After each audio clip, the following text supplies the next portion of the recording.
saving for a rainy day. This video will talk about what exactly qualifies as a rainy day and how one can save for a rainy day. So without much ado, let's begin. What qualifies as a rainy day? So, a rainy day in terms of finance would be occasions that one was not prepared for.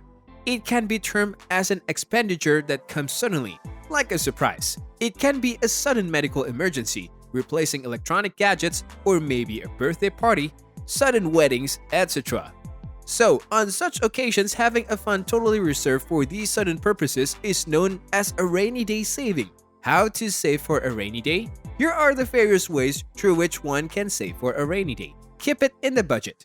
So, the first way is that you look at your budget and see where you can cut it off and instead save it for your rainy day. Then gradually make that a part of your regular budget. But one thing you need to keep in mind is that you can save only by cutting out on existing expenses.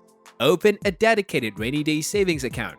The next way is that even if you have trouble finding the fund for saving, you still have to set the intentions of saving. So the best way would be to open a separate dedicated account just for that purpose. But again, this will serve as a reminder of how well prepared you are or what you need to continue to maintain the excess funds. Just start, even if it's with a small amount. You must have a brief idea about how prepared you want to be and with what intentions you are saving money for a rainy day. So, setting a goal of saving a few $100s would cover your bases if something unexpected happened in your life. Focus on saving more when you can. So once you get in the habit of saving money regularly, you should ensure that you keep a complete record of those savings, so that when you get a job that pays better or when you get a raise, you know how much more money you can save for a rainy day.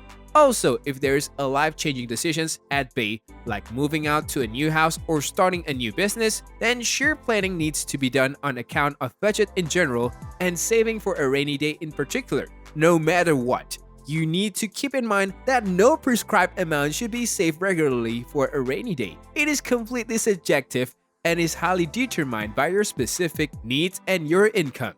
However, making sure that a certain amount is saved every month will go a long way. So these are how one can save for a rainy day. Comment down below the method that works best for you.